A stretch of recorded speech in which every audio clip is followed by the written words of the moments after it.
Right, we have 14. Okay.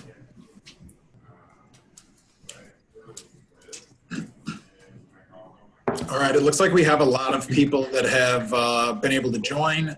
We're hitting the numbers of kind of the registrants that we expected. So we'll get started here. Thank you everybody for joining. We wanted to put on this, this webinar, which is it's going to be very similar to the presentation that the three of us gave at the FFE conference a couple months ago. One of the things that we had talked about was the idea that when we put in many hours building out a presentation and doing all of our research and collaborating, one of the biggest disappointments is that in those types of situations we only get to put it on for one group of people that are in the room the one time. So what we're excited to do is to do this through a webinar for people who couldn't attend that conference with us or maybe attended and want to ask additional questions, but we'll also be recording so that we can share it out in the future. So that's really exciting for us. So you're joining the webinar called Are Your Chapters Crowdfunding? The answer is yes, whether you know it or not. With me presenting today, my name is Kyle Martin. I am a fraternal solutions consultant for Bill Highway. I've been with Bill Highway for 7 years, and I've been working with Zeta Tapa Alpha and the Zeta Tapa Foundation for maybe all of those. And so we've got Cassie Wessel. Cassie is the foundation fundraising audit manager for Zeta Tapa Alpha Foundation. She'll be speaking in a few minutes here. And then we also have Jeff Roebuck, the COO at CrowdChange, and he'll be presenting with us as well. Again, we have the chat open, so feel free to throw in any questions now or that we can answer throughout the presentation, or we can get to those at the end. Also, bear with us. We're all, well, maybe Jeff isn't, but we're all slightly novices as far as presenting through this venue, so you might see me fumble for a minute here or there, so thanks for your patience. All right, so crowdfunding. Who's using it? This works a little bit better in a situation where we have a whole room of people, but what we did is we said, who knows what crowdfunding is? What are some crowdfunding things that you've been involved with in the past? Does anybody know what crowdfunding is? When Cassie and I started this 4 or 5 years ago, I think crowdfunding was somewhat well known, but I think definitely in the last several years it has become substantially more well known. So hopefully most of you on here have at least some groundwork as to what crowdfunding is. Jeff's going to hit it in a second with some greater detail. But one of the examples that we have here is with Facebook in particular. Facebook is starting to do a lot more crowdfunding. I'm sure that if you're on Facebook, you've seen people sharing out Facebook fundraising or GoFundMe links to specific events. So hopefully you have some knowledge of that. Hopefully you have some experience with it. If not, that's okay too. We're going to bring you along. But I think as we go, more people are understanding this. So another question that we have for everybody is your foundation running crowdfunding campaigns? And that's kind of a subset question. So I think most people on this conference should have familiarity with crowdfunding, but maybe not. Maybe most of your foundations are not doing crowdfunding, or maybe not doing a lot of crowdfunding. And all those answers are okay. We just want to encourage everybody to take the next step forward, whatever that step may be. Maybe it is learning more about crowdfunding. Maybe it's learning about crowdfunding for your foundation, or somewhere in between. Question is, are your chapters running crowdfunding campaigns? When we did this, we did a deep dive, and you know, this as well. If you go to the GoFundMe website and you search for your name and you search for your, you search for your organization's name, you search for your organization's letter, every one of you will definitely find fundraisers that are being done in your organization's name. One of the ideas that I had originally was to post fundraisers that I could find on GoFundMe of each of the organizations so that everybody could see that no matter what your organization is, you definitely already have fundraising done in your name. That's a big concern that we want to be able to make sure we're addressing. But, you know, as you go, feel free to jump out to GoFundMe and take a look for yourself. You can see the size, how many of them. So you might see that you have 25 that are in your name, but more importantly, you might see that some of them might have $25,000 raised. And we hope that all that money goes to good use, but we want to make sure that you're aware of what's happening with that money and where it's going and those types of things. We'll dig into that more. Feel free to let us know if you have any questions. All right, so I'm going to hand over to Jeff. Jeff, your lighting is looking fantastic there. It looks like you've got for anyone who joined us a little bit. Yeah, for anyone who joined us a little bit late, we did a little practice session before, and Cassie's lighting looks great. She looks like she has an Instagram filter or something on. So I was trying to work my magic here in my office so I could have something similar. I had to turn off our lights. I was getting shine on my head. So quick little history lesson on crowdfunding, a little bit about the backstory to it. So interestingly enough, it actually goes back pretty much until about 1997. So the inception of what modern day crowdfunding is was actually started by a British rock band. They were called Millennial. There's a little hand raise button on this. If anyone's heard of them, raise their hand. Perfect. So pretty much like me when I first started doing some digging into it. So they sold 15 million albums. So obviously they had some fans, clearly no one that's in this webinar. But they told their fans that they weren't going on tour because they did the math, they calculated it out, and they realized that if they went on tour, they were going to lose about $60,000. So what ended up happening is they actually pre-sold the albums in what was really the first ever crowdfunding tour. And they actually ended up raising enough that they went on tour. The next real big milestone in crowdfunding was in 2008 with the Great Recession. So you see the collapse of the housing market and the financial industry, and people really started kind of seeking funds from some alternative means because banks obviously weren't able or willing to provide loans like they had in the past. Which I think really coincides with the next portion, which is in 2009, you really start seeing it emerge as more of a major crowdfunding source. So you have Kickstarter and Indiegogo really start rising in popularity. And then really the staple kind of kickstarting place that really boosted it exponentially was the Jobs Act, which included new exemptions that allowed companies to get smaller public investments without the previous requirements of needing to register for something like an IPO. And that led to an exponential spike in crowdfunding. So now, just to give you a bit of an idea of where crowdfunding has actually moved up to today, today's crowdfunding is relevant in pretty much all aspects of life, whether it's business startups, all the way to charitable fundraising. So for this presentation, we'll obviously be focused predominantly on charitable fundraising. So North America is the largest crowdfunding region in the world. Social causes actually account for the second largest portion of that pie when it comes to the crowdfunding market. And millennials are the most giving generation ever. Now, I'll touch on that a little bit later in the presentation as well. So I'll put that one on pause. But the last thing I really want to mention is that peer-to-peer fundraising is becoming just a larger portion of the pie. So now it actually accounts for 1/3 of all online donations that are being processed. So to give you a bit of an idea of size and scale of that North American crowdfunding market, so in 2017, there was over $17 billion that were raised through crowdfunding. All right.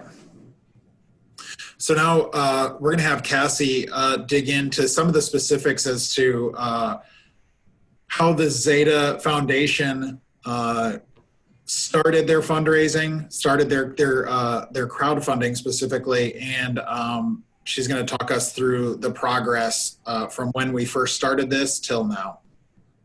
Yeah, okay. So before we jump into how this vision for Zeta Tapa came to life, I know that every foundation is different. So I wanted to kind of start with how the Zeta Tapa Foundation works. So our chapters, our collegiate chapters fundraise, and a lot of them do even designate out money to other 501c3s.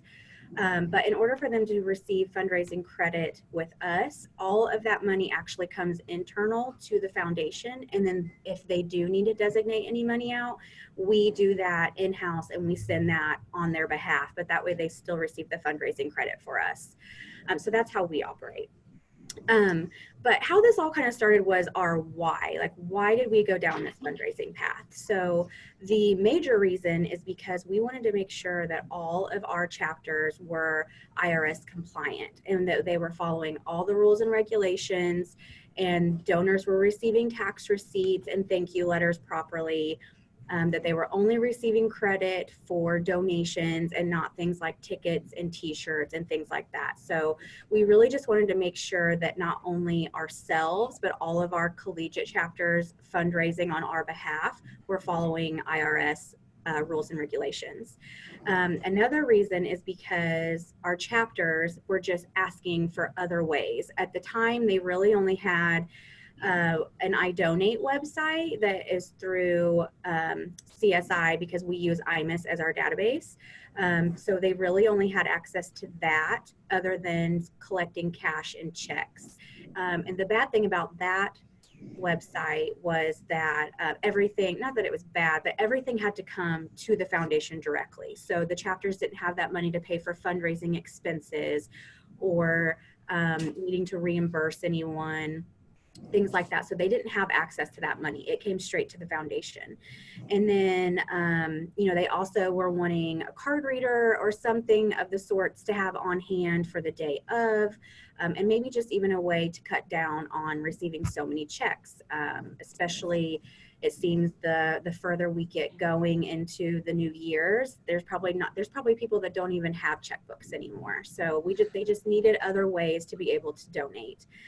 And then the last reason was really for financial clarity. And again, that was important to us as well as our national officers and our collegiate advisors. Everyone involved really wanted to be able to have a better, clear picture of fundraising income versus fundraising expenses.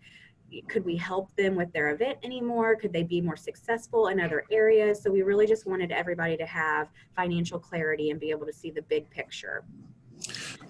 Cassie, I think you're pointing to a really important point.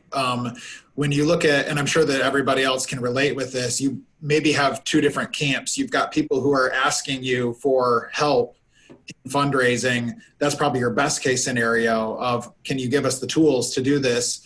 Your worst case scenario is probably the people who aren't asking. They're just doing something, right? And you know that that's not correct. That doesn't follow the IRS compliance, all those types of things. So the thing that I like is the idea of trying to offer solutions to people who are trying to do it the right way. Absolutely. They just need help doing it. And your other point about the fact that when you're trying to give the money to the foundation, there are expenses associated with that. And so how do you manage that? Does the foundation then become some type of expense management system where, like that type of thing? And I think that that's where we started to build and say, how can we solve this in an effective manner for the foundation and for the chapters that are trying to do the right thing?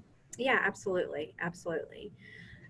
So once we figured out our why and the things that we wanted to do, so then our next step was, well, how do we make this happen? So the first thing that we had to do was we had to get a pilot approved by our national council and our foundation board. And actually our first pilot involved one chapter, but other than that, we grew each year. So, but I'm kind of jumping ahead a little bit. So we got approval from National Council and our foundation board to do this pilot. And then that is when they created my position at the foundation. Previously, I worked for the fraternity and dealt with Bill Highway on a daily basis. I was a chapter auditor on that side. So my position was created and I was asked to move over here to help lead this new pilot. So once that happened, we had a Foundation Bill Highway account created for every single chapter.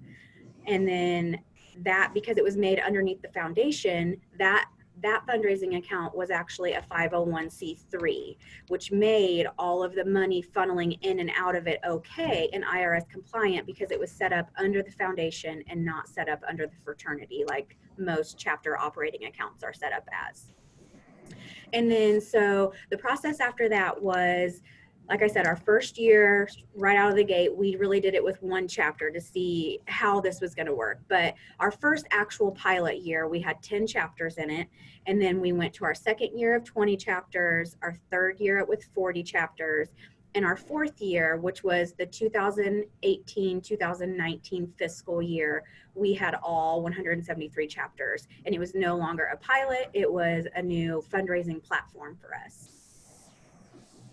So now we have all the chapters within the Bill Highway platform able to do fundraising, and that fundraising is completely separate from their chapter side, different bank account, everything. Yep. Lines to make sure that we're covering the why, right? The compliance, or the IRS compliance, giving them the tools that they need, all that type of stuff. And it's taken, can you give us your thoughts on one of the things I think is, Cassie, you and I have been doing this since basically the beginning of this. Mm-hmm. Sometimes it feels like it's been forever, and sometimes it feels like it was just yesterday that we had 10 chapters. One of the reasons I always struggle with the 4 years versus 5 is because we were building before year one, really, right? Yeah. So we're almost hitting a 6th year here. So we've been going a long time. And I think one of the things that's probably important for the participants is, if you haven't started this, we're going to give some steps at the end that are pretty easy. But this is a building process, and this is a growing process. And I know that there have been several iterations and, growth opportunities throughout this. And so definitely, feel free to ask us any questions throughout. But just a reminder that it isn't a simple process, and it's something that you will continue to grow and evolve in. Let me change your slide here, Cassie. Okay. And Brian, I see your question, and I'm actually going to answer it in just a second with all of this. So these are our tools that the foundation actually gets to use with our chapters. So we have CrowdChange. So CrowdChange websites, our chapters have access to create 1 website a semester, 3 websites a semester, it really doesn't matter. So they can go in and create whatever CrowdChange website they need. And it is linked with Bill Highway. So every transaction that goes through CrowdChange, that money automatically funnels into the chapter's fundraising Bill Highway account. Now, Brian, for your question, so he asked if donations are funneled through the foundation, do we need to review and approve every campaign for compliance with the educational mission?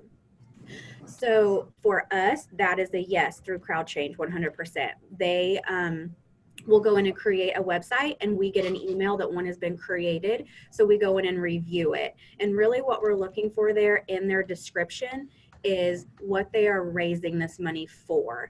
The Zeta Tapa Foundation helps fund numerous things. So we just really work on with the chapter, are you just funding for breast cancer education and awareness, for example? Or does your chapter fund a recognition scholarship? So you're helping raise money for that. Or do you just want it to go to general and you use our whole mission statement and list everything that you are helping raise money for the foundation? So we do have a little bit of a process with that.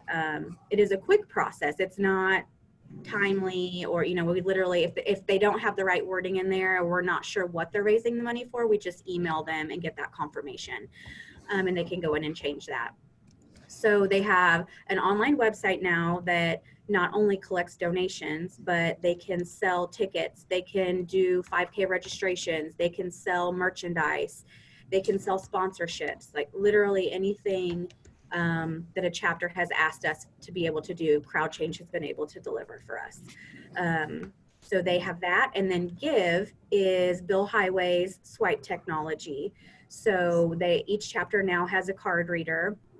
that the foundation paid for them, just one. And then if they want to purchase any additional ones, or if they lose them or things like that, they do have to purchase those. But the foundation did give them one that we paid for ourselves. And then also along with that, so if a chapter is using their gift card reader and have donations and stuff going through, again, that money goes directly into their fundraising account. So they have all these different tools, but there's one bank account and there's one account where everything funnels into. And then the other piece that they also have for checks is the lockbox, which is also through Bill Highway. So they can mail in checks, and then those are deposited into their fundraising account. But the great thing about all of these is that they literally have access to that money, like we were talking about before, to be able to pay for expenses, or maybe accidentally money got paid for out of their operating account. Well, now they can pay that back.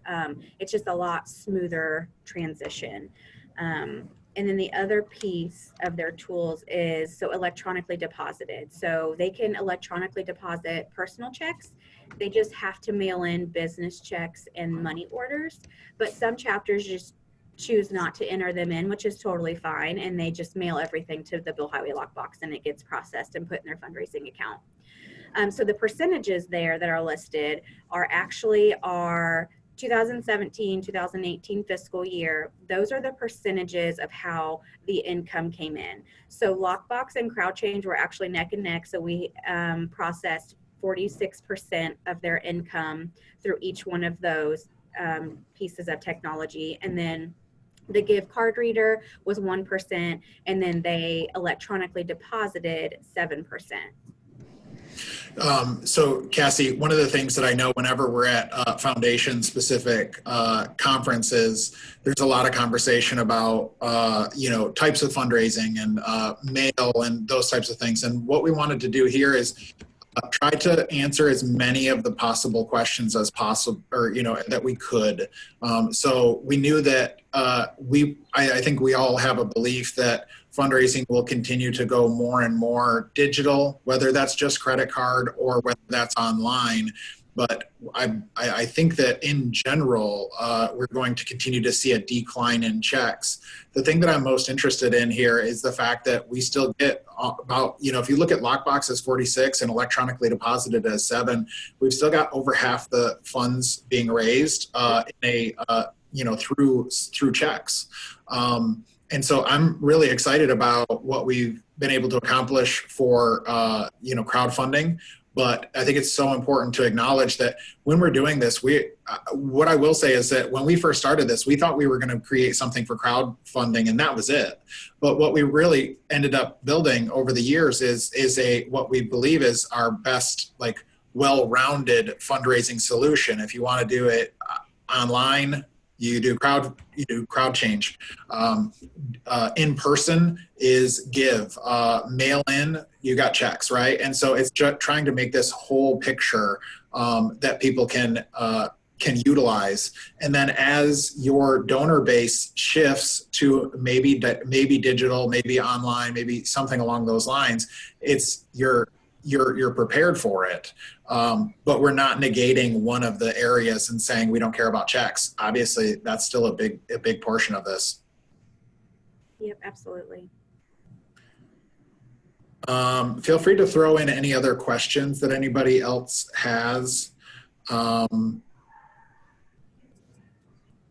Yeah, hopefully Cassie's answer for Brian was answered his question. Not throw in an additional question there for sure. Let's go to the next slide here. Oh, Cassie, before we do that, we didn't really talk about this during our, unless you tell me we should go on a different slide. Do you want to talk about send data? Do you want to fit that in here or on a different slide? No, we can talk about it here. So yeah, I don't know that we even really talked about this at FFE, but right. So send data is actually something that only admin users can see within a chapter's fundraising Bill Highway account. So anybody here at the foundation, anybody on a national level, just whoever is set as an admin level in Bill Highway. So what happens there is all of our donations, no matter how they are collected, CrowdChange, Give, Lockbox, if a chapter chooses to put that money in general contributions, meaning donations, or sponsorships, that money or those transactions show up on the send data page. And what that does is it's kind of like a holding page for us, so we can actually go in and review those, make sure that we don't need to change the fund, make sure that we don't need to change a dollar amount for some reason, which that doesn't normally ever happen. But if, say, a collegiate chapter was having like a dinner, and so you had to buy a ticket, but then maybe they're putting a donation on top of that. So sometimes we may have to change it because we just want that donation to go into IMIS onto a donor's giving record. So Send Data just holds all of that information for us, but it's only for data that should go on a giving record. So any ticket sales are not on there. Any merchandise does not show up on there. It literally is just anything that would be considered a donation. So that sits there, we review it. It does not take very long at all to actually review a transaction. It just depends on the number of transactions that you have. But we review it there, and then we push it over into IMIS, and it goes immediately on an existing donor's giving record, or if they're not in our database, it creates a new record for them. Yeah, I think, a lot of this fits under maybe the topic of donor management from the standpoint of obviously collecting those dollars is vitally important, and making sure that it's IRS compliant, vitally important. But one of the things that is easily missed is who are those people, and what do you want to do with that in the future? Do you want to know who that person is? Maybe they gave $10 and that's not super important to you. Maybe they gave $1,000 and you don't know that person based on your donor information. And so what we did is we decided to try to value the dollars and the data in maybe even an equal amount, because that donor data could be the future lifeblood of your organization. It definitely should be. And so what we decided is, no matter how that money comes in, that data is all going to go to one location, because the other thing that we believe is we could figure out a way to put all that directly into your member management system, but that might not be the right answer. That might just really clutter up everything else you're doing. And so we decided that we wanted to put this in one location for the Zeta Foundation team to be able to address that information and say, yes, this information, these donors are vitally important to be putting into our system. And maybe these aren't. One of the frank conversations that we have from time to time is, maybe if they just bought a t-shirt, we don't really care. Or maybe if it's a fraternity guy who came to an event, and he bought a $10 ticket, maybe we don't care. But what we wanted to do is give you the freedom to make that decision to not overly clutter your donor database, but still gather as much, if not all, of the data that you're looking for future campaigns, future iterations. Yeah, absolutely. And really, like what Kyle said, they built that for us, like off of our specific requests. So maybe you do want all data to go through, and you wouldn't even probably really need the send data page then. Or maybe you want donations, but you also would want merchandise or something. So, that's totally customizable to you and your organization and what you were wanting in your database. For us, we just really wanted donations and sponsorships. So working with Jeff with CrowdChange and Kyle with Bill Highway, we were able to manipulate that page to be exactly what we wanted it to be. Right. All right, so now we're at current day. So this was just me. I actually compared the 2018-2019 school year to the previous school year. So that would have been 2017-2018. Just to see, it was our first full year of our not pilot anymore last year because everyone was on it, but first full year with everyone on it, we wanted to kind of compare and see what the changes were like. So we determined that our chapter fundraising increased by 6%, and that 43% of chapters raised more funds than the last year. I think that's pretty amazing. 43% of chapters raised more than they did the previous year. And then as far as support goes, we did add an additional staff member for chapter support. She started with the 2019-2020 school year, so she's now here working with me. And then satisfaction, I just feel like we really have not gotten anything but praises from our chapter for making these changes. We definitely opened up the doors, I feel like, for them, and they were able to collect money in different ways, whether it be online or through a card reader or through still a check, but them just being able to have access to that money before giving it to the foundation, whether it stays with the foundation or it goes off to another 501c3. They're very, very satisfied with the tools. And not only do they get support from us, the foundation, but they also get support from CrowdChange, and they also get support from Bill Highway. So all the way around, they have people around them to help them with any questions, any concerns, any suggestions. We're always looking for ways to improve things for our chapters too. So if they come to us with some requests, we definitely explore those avenues with CrowdChange and Bill Highway and see if we're able to make that happen for them. And Cassie, just to jump in quickly with some statistics that we've seen on our end, and just some additional information. On the chapter satisfaction, 93% of chapters said that they would recommend the system. So overwhelmingly positive feedback. Yeah. And the other thing as well that we really focus on, just talking about that support and a little bit more into what our role and Bill Highway's role is in this. So we actually offer online training sessions at the beginning of each semester for collegiate chapters. And those sessions are called 7 Keys to Crushing Your Fundraising Goal. And then the second session is 5 Proven Ways to Raise More Money for your collegiate fundraiser. And I think one of the interesting things to note on that is a lot of times when people are transitioning into their roles and they're running a philanthropy event, if they're running an event and they've ran one charity event in the past, they are an expert in fundraising. But in reality, they're not really an expert in fundraising. They've probably run one fundraiser in the past, or they asked the previous philanthropy charities, quite honestly, run maybe 2 events in the past. So what we try to do is we teach these collegiate chapters how to run a successful philanthropy event, not even just using CrowdChange and Bill Highway, but the first half of those sessions is how do you run a successful event?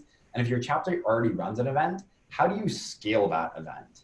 And then in the second half, we show them how the platform works and the system and how it plugs into Bill Highway and so on. But really, I think part of the important thing is to educate these chapters and specifically the people running fundraisers, because oftentimes you have risk management and you have president and everyone's getting training except the person who's running these philanthropy events, who could be handling thousands, maybe 20,000. Some of them are handling hundreds of thousands of dollars, and they're handling that in your name. So I think it's really important as well. I don't want to over harp on it, but really training these collegiates to say, hey, listen, like, 1, you guys are really making a huge impact on people's lives. 2, there's a lot of risk to what you're doing if you don't know what you're doing. And 3, you're in your position because you care about fundraising and charity. And thus we're going to teach you and give you the tools that you need to be successful. Yeah, absolutely. Yeah, those are great points, Jeff. One of the things I was reminded of is when we built this presentation for FFE, it was really important to us to be fair to everybody at FFE, and so there were other vendors there, and we wanted to make sure we were first and foremost very educational, and we wanted to really limit any type of salesmanship that we would be presenting, just to be fair to all the other partners that were there.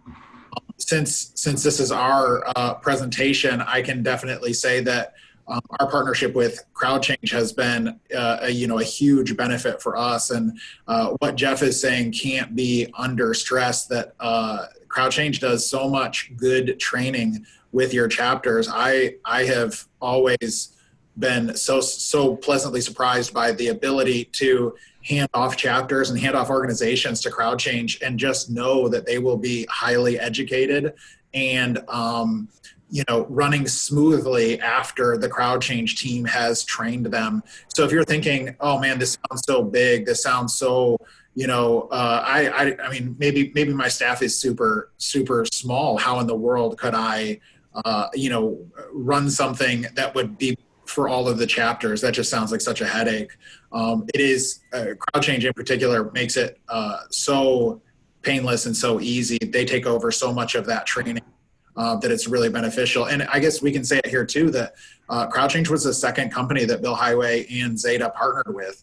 And that has been such a game changer for all of us to be partnered with them. So again, we didn't bring that up too much in the FFE presentation, to be fair to everybody, but I guess we don't have to necessarily have to be fair to everybody on today's call. Kyle, I like how you say pleasantly surprised. I'd like you to set the bar a little bit higher. So one other thing before we change slides here, I wanted to hit on the fact with Cassie that, you know, again, one of the biggest goals here was that we were being protective of raised funds, right? First and foremost, we wanted to be safe and we wanted to be protective. So a lot of these things are just icing on the cake. The fact that fundraising increased by 6%, that's great. And we're excited about that and we want to see that continue. But first and foremost, we wanted to make sure that the fundraising was done safe, it was done secure, it was able to be reported on accurately. You know, the fact that the chapters are raising more money, that's fantastic. So I love the fact that we did something, you know, to be safe and secure, and it's also creating such positive effects of more dollars raised, more percentages of fundraising, and chapter satisfaction. All those are just fantastic, like icing on the cake. Oh yeah, definitely. Opportunities for the future. So Cassie, I think you and I kind of handled this one together. One of the things that we had talked about was we said, okay, this is how we started. This is where we are today, and where do we think we're headed? And of course, that's, you know, that's a little bit tricky. Who knows what tomorrow will bring? But these are the things that we had talked about as what we can look forward to. And so one of them was year 2 of full adoption, right? So, you know, there's the 6% of growth there, but Cassie, one of the things we had talked about was that your adoption rate, some fundraisers were missed in that year just based on timing. Is that correct? For 18-19, you mean? Yeah. No, that had everybody in it. Okay. Yeah. Yep. That Okay. was our first full year with everyone on it. Yeah. So, but you know, that's a brand new system, a brand new process for everyone. Still Right. a little bit of unsureness of whether, could CrowdChange do this, or, you know, things like that. So, Yeah. I can only expect for, and you know, we're almost through the first semester this year, which is crazy to think about, but I think this year is going to be just even better than the last. Right, absolutely. So one of the other things that we're talking about for 2020 is we're doing new in-person technology. We'll be launching more information on that soon. Cassie mentioned a little bit about Give, and Give represents about 1% right now. And a lot of it has to do with the fact that technology is about 7 years old. It has headphone jack plug into Apple phones. That was a good idea maybe 7 years ago, but now most phones don't even have headphone jacks, or you have to do your extra dongle to connect it. So what we're excited about is we'll be launching new in-person payment technology that will be Bluetooth. It'll take chip, it'll be swipe. We're building it to also accept Apple Pay. So hopefully that will just be more, again, what our goal is to make donating to the foundation as easy as possible and in as many ways as possible, just to make sure that we're gathering those donors and those dollars. The last piece here is the future data opportunity, and you've heard us talk about how we're valuing that data, and hopefully that all makes a ton of sense to you, everybody that's on the call here today.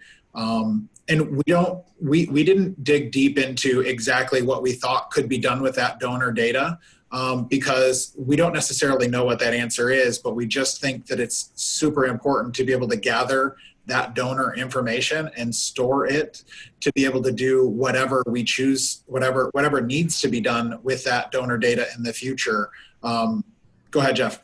Yeah, one other thing to add on that, just a real life example of that donor data. So I was speaking with another partner of CrowdChange, and one of the things that they said that I thought was really interesting is they said, hey, you know what we have been doing is we just filter through all the large scale donations, and they were actually able to find alumni who had never supported the foundation in the past, and they actually leveraged that information for their upcoming Day of Giving, which just recently happened. So I thought it was really interesting where as Kyle said, everyone's really collecting metadata and just harvesting it because there's so much that can be done. And one of the real life kind of examples of what can be done with that data was they were essentially filtering through to see if there were any alumni or potential donors, because these are people who are already pulling out their credit cards and making a donation to somebody, or potentially they were in your organization and now they're donating back to their chapter. And it's just a really good way for you to collect new opportunities for not only Day of Giving and these types of campaigns like Giving Tuesday, but also maybe for harvesting new major gifts too. Absolutely. All right, Jeff, you want to talk to us about millennial giving statistics? Yeah, so as promised earlier in the presentation, just to give you a bit of a sense of what millennial giving actually looks like. So I mentioned millennials are more likely to give than any other generation. So 84% of them made a financial contribution in 2017. 70% of them donated more than 1 hour of their time to a charitable cause. And the average annual donation amount was $481, and that's annually, so across the board donations. So I included the boomers and Gen X on there. And I did that because I want you to realize that they donate less than every other generation. But there's a few really important things to know. The first is that they're probably earning less. So as income increases, so too will their charitable giving. Mm-hmm. The second thing is that they probably have crippling student debt. So the US student debt crisis right now is at about $1.5 trillion. So obviously while they're in school and they're not really earning anything, and right when they get out of school, they may not be the highest tier of donor. But the really important thing to note is that millennials are on the cusp of the largest wealth transfer of all time. And that's estimated at about $30 trillion of wealth being transferred from the oldest generation to millennials. Now, this statistic, the $30 trillion, is a little bit controversial. The reason being that a lot of people say, well, it's not really gonna be $30 trillion because a lot of the older generation will probably spend some of that money and so on. And I do want to make that clear, but the reason I want to bring up the $30 trillion in wealth transfer is because even if that number gets cut by 50%, I really want to emphasize the significance that this is going to be the richest generation ever to have walked the planet. So the next slide is a funny one for me because when we did this presentation in person, I created a little acronym. The acronym was SECB. Kyle said acronyms have to stand for something. They have to be their own word, right? So SECB isn't. Yeah, so it could be BEX, it could be whatever you want. In Canada, we don't believe in having acronyms standing for a real word. So SECB stands for Showcase the Cause, Empower Chapters, Cater to the New Age, and Be Involved. So I'll start off with Showcase the Cause. Millennials are very cause-driven and are becoming increasingly less organization-driven. So what that means is they're not donating to a specific organization, they're donating to a cause. And if they feel that that organization no longer aligns with exactly their cause, then they'll find another organization within that realm that they feel they better align with. So millennials really value meaningful connections, and they're more likely to donate when they're moved by an authentic story. So all of this, what does this actually mean? It means it's really important to tap into their emotions and drive engagement.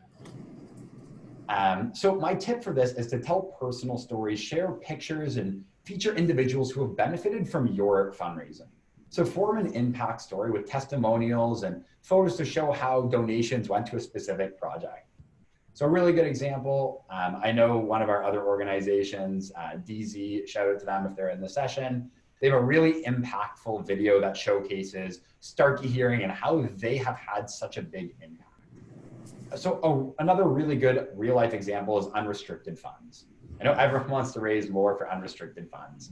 So I think for that type of fundraising, it's really important to highlight things like emergency funds and how it could help brothers or sisters in need. Or it could be about educational scholarships. Showcase the sexy things that you as an organization are really having an impact on. The next one is empower chapters. So the lucky or unlucky thing about what we do is we work really closely with collegiate chapters. So we travel to student leadership conferences and we work with Greek life counselors. So it's unlucky because some of the ideas that we hear from your students are absolutely crazy and make zero sense. But the lucky thing is we get a really good sense of what students actually want and what they actually need. So one common thing that we hear across the board is that if you tell chapters not to do something, like don't use Venmo, they're probably going to do it anyways, or maybe they'll kind of follow the rules, but they're going to take shortcuts wherever they can. And the only way to stop somebody from doing something negative is to replace it with something positive. So that quote is actually the foundation of what CrowdChange was built on. So our founder, Russell Citron, he was working a corporate job, felt he was kind of selling his soul to the devil. And the way he got into CrowdChange and crowdfunding was there was a Facebook campaign that was happening called Neck Nominations. And what it was is someone would drink a beer, they would video themselves doing it, and then they would nominate 5 other people to do the same. And then one beer turned into a shot, and one shot turned into a bottle, and then one bottle turned into drinking a full bottle and doing stunts. And what ended up happening is people started dying, and Facebook went out and said, hey, guys, everyone needs to stop neck nominations. This is crazy. And what that did is by saying to stop doing it, it just brought even more awareness to it and more people started doing it. So like I said, our founder, Russell, caught wind of this. He saw it all over his feed and he decided to start Feed the Deed. And what it was is you video yourself doing a good deed and you nominate 5 people to do it, one of which he nominated LeBron James. If anyone knows him, tell him he still owes us a Feed the Deed nomination. But this nomination campaign went completely viral. I mean, it reached over 30 countries. It had over 1 million impressions. Facebook executives brought him in to speak to them. Charities were reaching out, and he said the main thing, he said, you cannot tell people to stop doing something negative. If you want them to stop, you have to replace it with something positive. So my key takeaway here is I want you to put yourself in the shoes of the students. So if the system your national organization is offering isn't just as easy to use or easier than their current process or whatever they think is easier, would you do it? I mean, maybe, but you'll probably find ways to work around it. So as an example, chapters have to use a charity website for donations, but they still want to sell t-shirts or they want to sell tickets for their event. So make sure that when you give your chapters a tool, that it's something that they can actually use and that's modern trends. Because in your mind, if you're trying to say, hey, we want you to use it for this, and they come back and say, well, what about this scenario? And you say, if it's not just as easy to use or easier to use than their current process, they're probably not going to go with yours. The next thing is cater to the new age. So 90% of millennials are on social media and mobile usage is just increasing exponentially. And this isn't just a millennial trend. So adults are spending an average of 6 hours a day on their cell phone. In fact, over 60% of CrowdChange donors are actually accessing the site from an iPhone or an Android device. So my actionable tip for this one is to keep your messaging succinct. So this past year is actually the first year in history where more people opened email on a cell phone than they did on a computer. So remember, those screens are about this big, they're tiny. So don't clutter the screens with information overload. Keep it simple with less text and pictures and more hyperlinks that they can actually click on and get more information. And the second tip I want to pass along for that is to ensure that all components of campaigns are optimized for social media shareability and mobile viewing. Because again, that's a trend that we've just been seeing growing exponentially, especially among students. So if it's not easy to use on a cell phone and it's not easy for them to share on social, again, it's going to really hamper their ability to fundraise. And then the last thing is be involved. I feel like so many foundations really struggle to get their messaging out to chapters. And being involved in chapter philanthropy is an easy way to establish yourself in an already existing community of giving. So it's a great way, like I said, to flag potential influential members and chapters to maybe get involved with your signature events, like your Day of Giving. I mean, if you have a chapter that's exceptionally good at fundraising, maybe you want to reach out to those people and try to get them as an ambassador. Or maybe it's a good way to flag potential large donors for major gifts, et cetera. And I think this is one of the things that the Zeta Foundation does so well.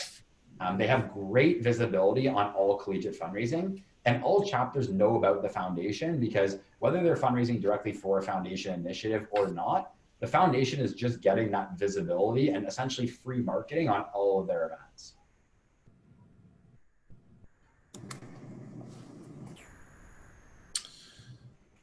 Sorry to everybody who could see my mouse moving.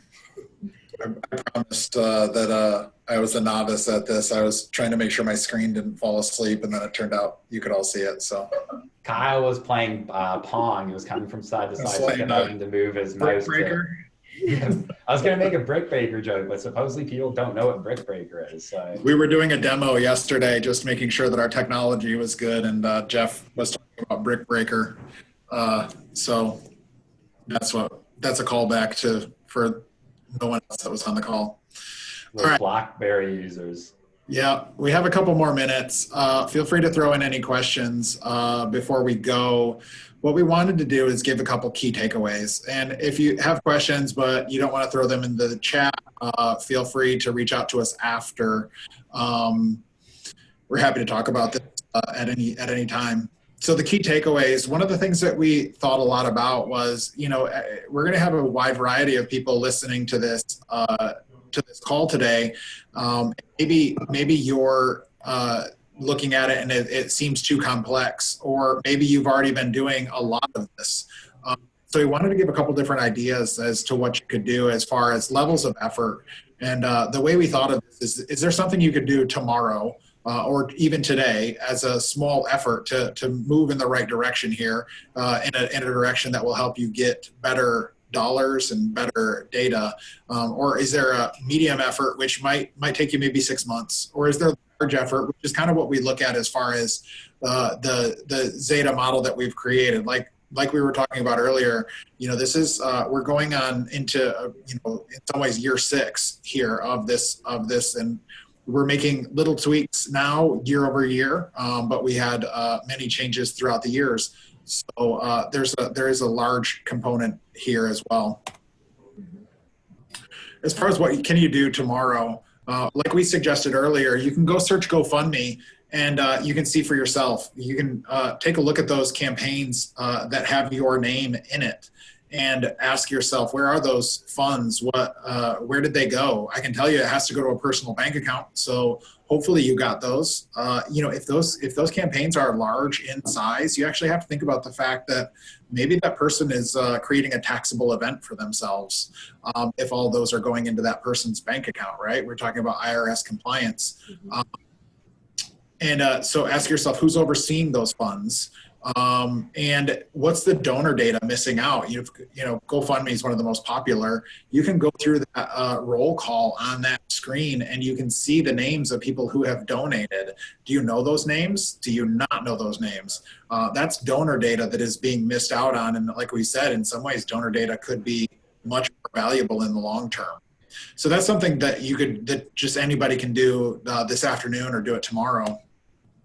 And just one thing to add on to that piece as well, kind of on that what to do short term.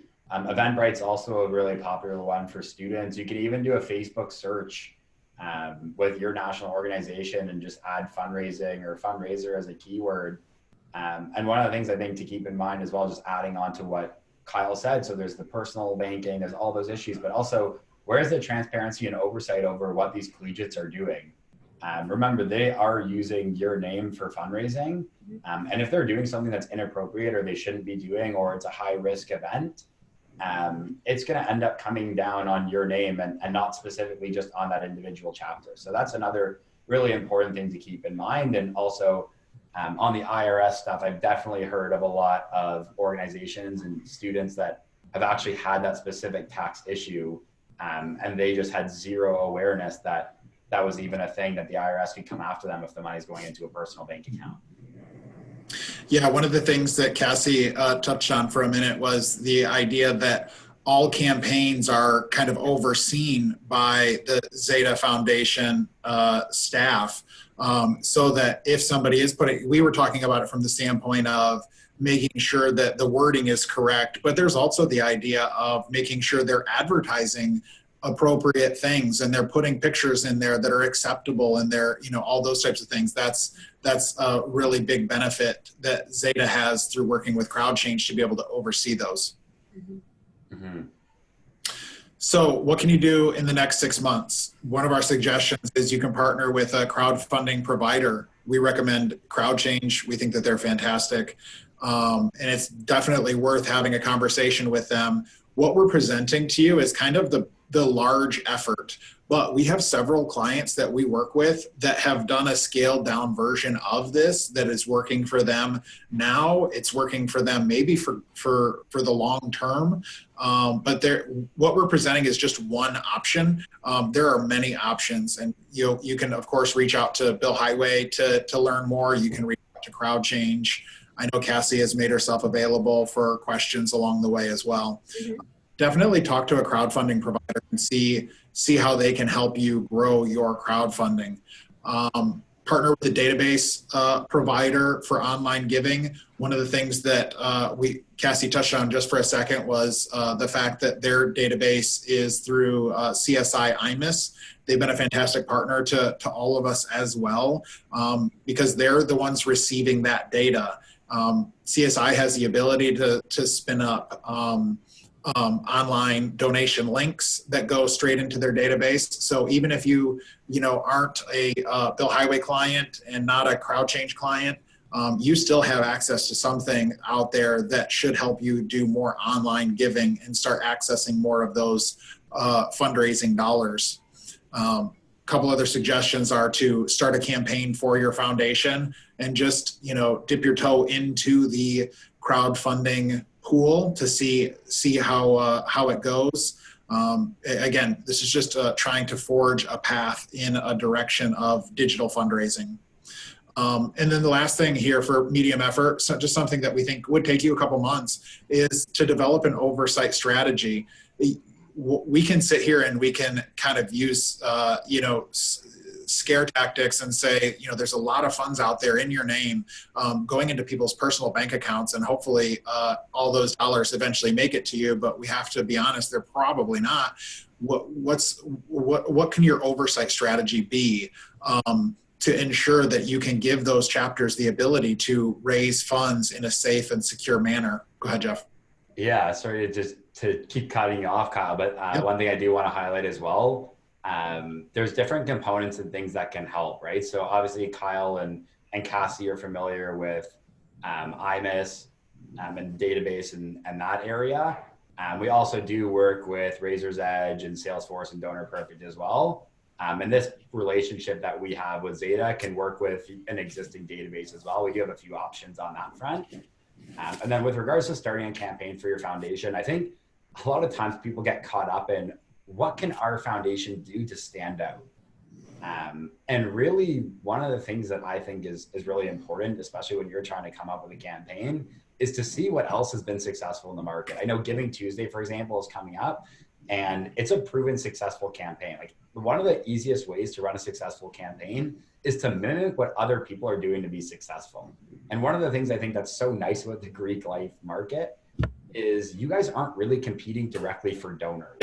So take a look at what other organizations are doing and what other foundations are doing, and just see, hey, well, what are they doing to be successful? And if they have been successful, just mimic it. I mean, you don't need to reinvent the wheel to be successful in this market, whereas maybe in some others, like the charity pool space, you really are competing with the same batch of donors. So we want to be respectful of everybody's time. We're coming up on an hour here. Our last slide here is develop a long-term strategy. And that's everything that we've been talking about, is make sure that you're developing a well-rounded strategy that's using all tools. Make sure that you're giving your fundraisers out there in these types of situations. We're talking about chapters. Make sure you're giving them the tools that that give them the most opportunity. Implement a strategy to gather vital donor data. Again, that will be your future for sure. And, Jeff gave a great, few minutes there talking about how to meet the donors where they are. Your donor base is evolving, and you want to make sure that you're preparing your foundation for that future evolution of who those donors are. We are basically out of time here, so if you have any additional questions, please feel free to reach out to us. Here's our contact information, just so you have it. We're happy to talk about this. I know it's a passion for us, for everything that we've been creating over the years, and it's been a lot of fun building this and evolving it. Please feel free to reach out to us and let us know if you have any questions. And we appreciate you, taking your lunch hour here and learning with us. Any other comments from Cassie or Jeff before we go? No, just